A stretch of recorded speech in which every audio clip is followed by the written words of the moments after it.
नमस्कार बच्चों, आज हम पाठ 12 सुदामा चरित का अध्ययन करेंगे।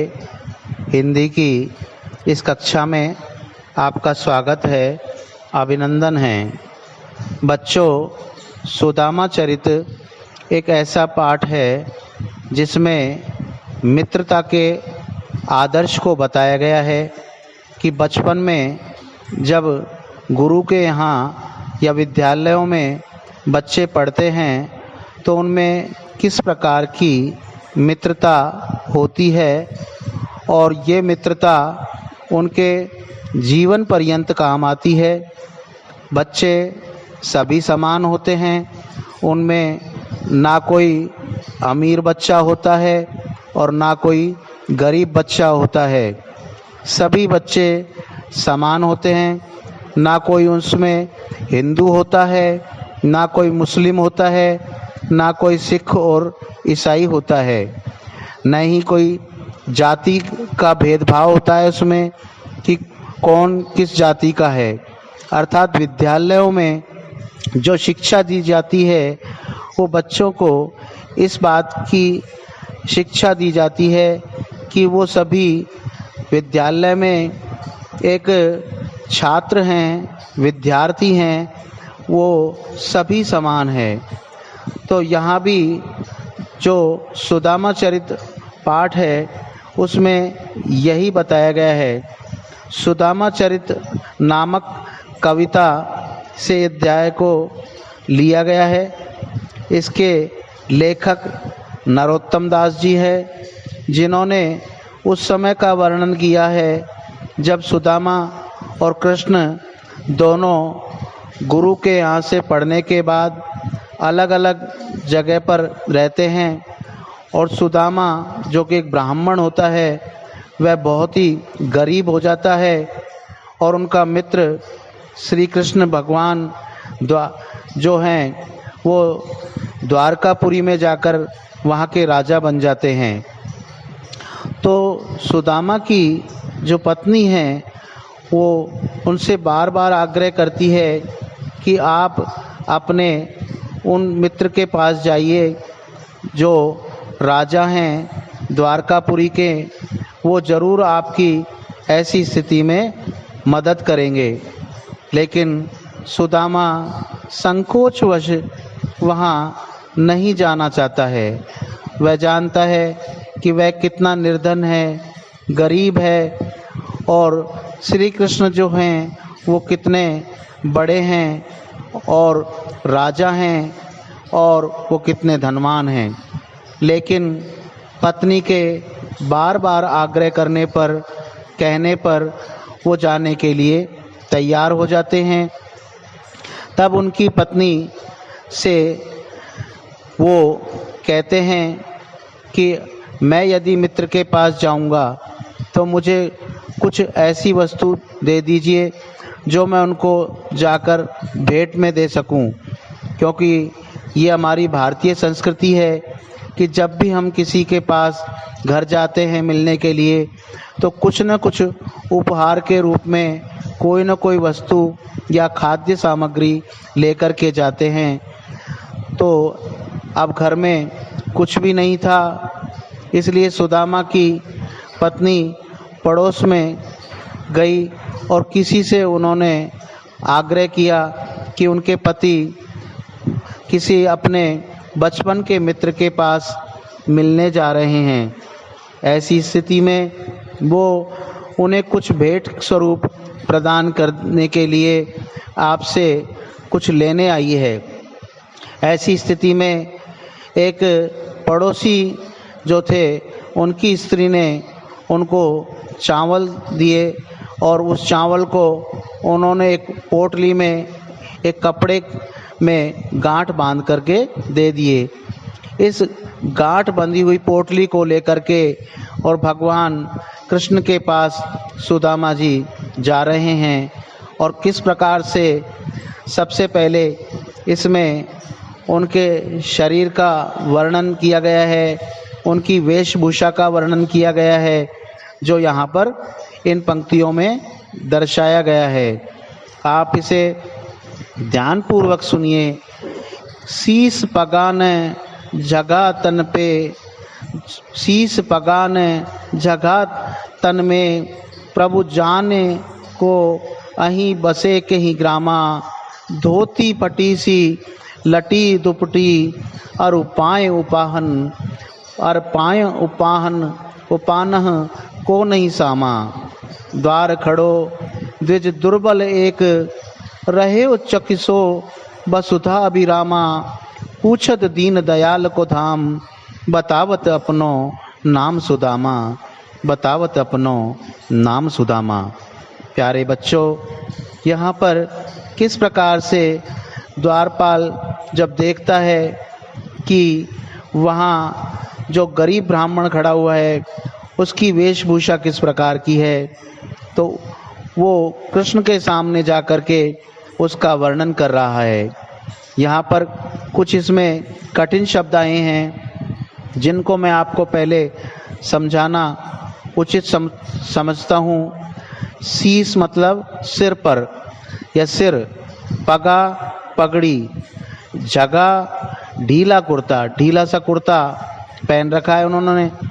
तन का मतलब शरीर, आही मतलब आया, लटी गंदी, लटी का मतलब गंदी, दुपटी दुपट्टा, दुपटी का मतलब दुपट्टा जो कंधे पर रखा जाता था। पहले पुराने ज़माने में लोग जाते थे तो अपने कंधे पर एक दुपट्टा डाल के ले जाते थे ताकि कोई आवश्यकता पड़े तो उसको काम ले सके।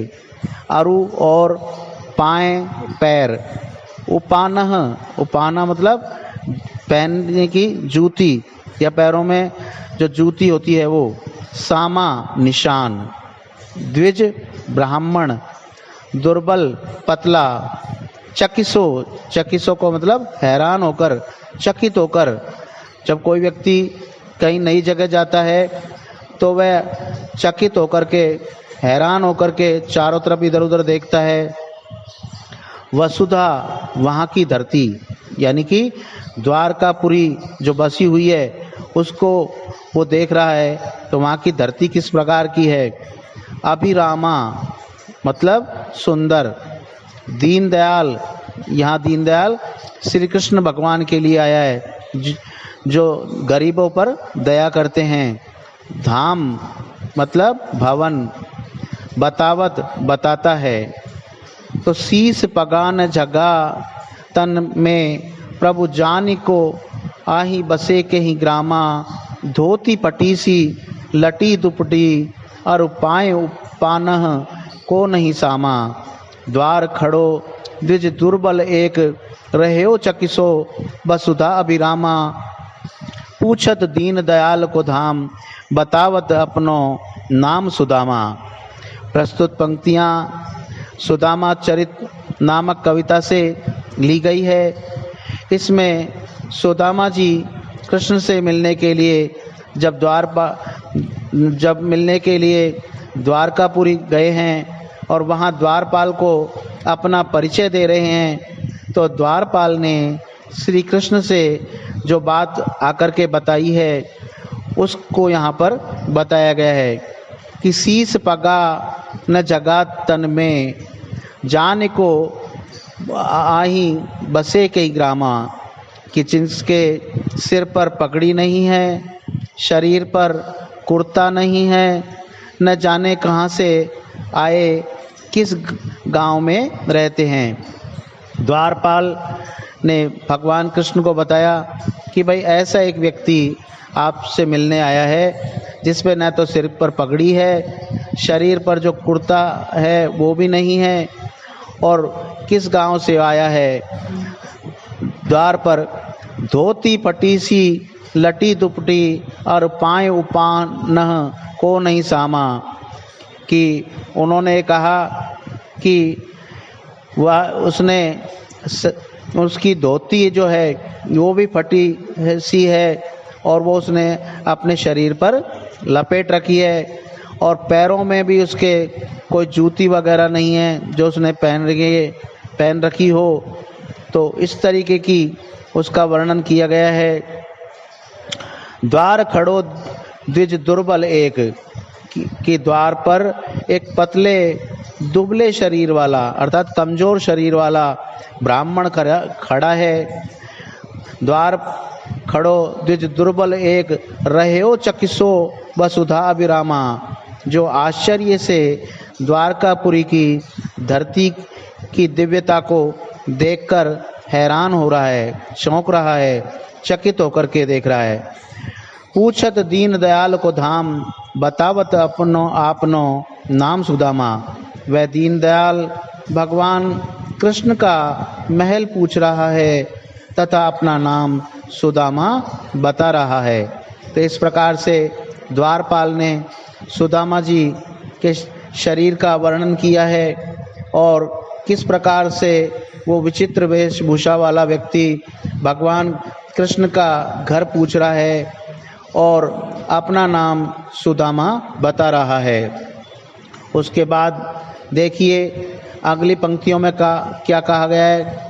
ऐसे बेहाल बिवाइन सो पग कंटक जाल लगे पुनि जोए, हाय महादुख पायो सखा तुम आए इते न किते दिन खोए। देख सुदामा की दीन दशा करुणा करके करुणा निधि रोए, पानी परात को हाथ छुयो नहीं, नैनन के जल सो पग धोए। बच्चों, इस प्रकार से जब भगवान कृष्ण से द्वारपाल ने सुदामा जी के बारे में कहा तो सुदामा जी अपने मित्र की दीन दशा को देख करके बहुत ही व्याकुल हो गए और वो अपने राजमहलों को छोड़ करके दौड़ते हुए चले गए अपने मित्र से मिलने के लिए। अपनी बचपन की बातों को वो पुनः याद करते हुए दौड़े चले जा रहे थे और द्वारपाल उनके पीछे दौड़ रहे थे।